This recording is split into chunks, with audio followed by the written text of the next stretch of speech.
ফিকে ইল্লা বিল্লাহ। আলোচনা শুরু করুন।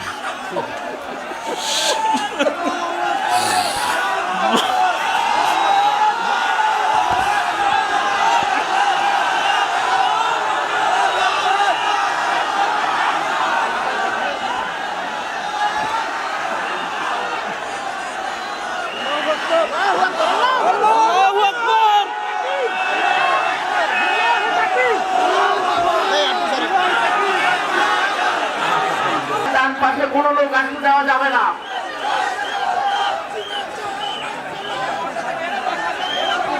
সম্মানিত সুধী মণ্ডলী, তৌহিদি জনতা, আপনাদেরকে বিনীতভাবে বলছি, আপনারা দয়া করে বসে পড়ুন। আপনারা দয়া করে বসে পড়ুন।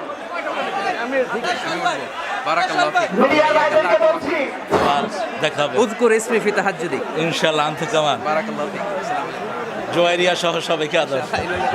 সম্মানিত উপস্থিতি, আর আমার প্রিয় ডক্টর মিজানুর রহমান আজহারি, 12 বছর আগে ওর এলাকায় গিয়েছিলাম আমি। ও তখন কোরআন তেলাওয়াত করেছিল। তো কোরআন তেলাওয়াত শুনে আমার ভালো লেগেছে। আমি বললাম এদিকে আয়। আমার এটিএনের একটা ছোট্ট কার্ড ছিল, ওটা দিলাম তাকে, বললাম দেখা করবি এটিএনে। গেছে। যাওয়ার পরে আমার আলোচনার আগে দিয়ে একটু আলোচনা রেকর্ড করে টেলিভিশনে ছেড়ে দিলাম। সেই তার হাতে সবক। আজকে আমার মিজানকে আল্লাহ কবুল করুন। মিজানের সুন্দর আলোচনাকে আল্লাহ আমাদের আমলের তৌফিক দান করুন। প্রাঞ্জল ভাষায় অত্যন্ত চমৎকার ভঙ্গিতে কথা বলে, ছোট্ট ছোট্ট সেন্টেন্সে। এটা আমরা উত্তরাধিকার সূত্রে একজন থেকে পেয়েছি, যিনি সারা পৃথিবীর কথার জাদুঘর। মিজান আমাকে অনেক ভালোবাসে এবং ফোনেও সে যখন কথা বলে আমাকে বলে হুব্বুকা ফিল্লাহ, আমি আপনাকে আল্লাহর জন্য ভালোবাসি। আমিও তাকে আল্লাহর জন্য ভালোবাসি। অনেক দিনের বেদনা ছিল ওর একটু দেখা হোক, আমারও ছিল তাই। এই জন্য দুইজন একজন আরেকজনকে দেখে শান্ত থাকতে পারলাম না। এটাই আমাদের মোমেনদের পরিচয় হওয়া উচিত। আজকে তাফসীরের ময়দানে যতজন কথা বলেন আল্লাহ সবাইকে কবুল করুন।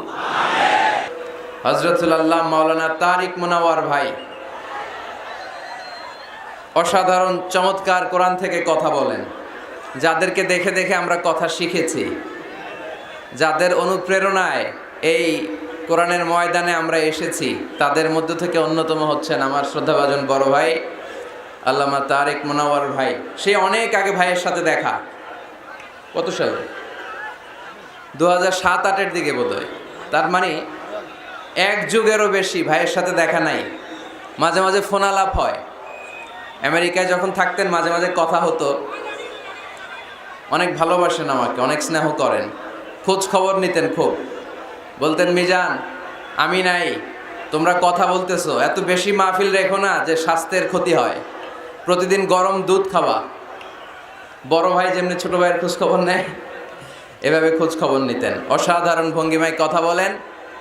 অ্যারাবিক, ইংলিশ সব ল্যাঙ্গুয়েজে প্যারালাল, ঠিক কিনা? 3টি বছর বাংলাদেশের তাওহীদি জনতা ওনার কোরআনের এই বাণী থেকে মাহরুম ছিল।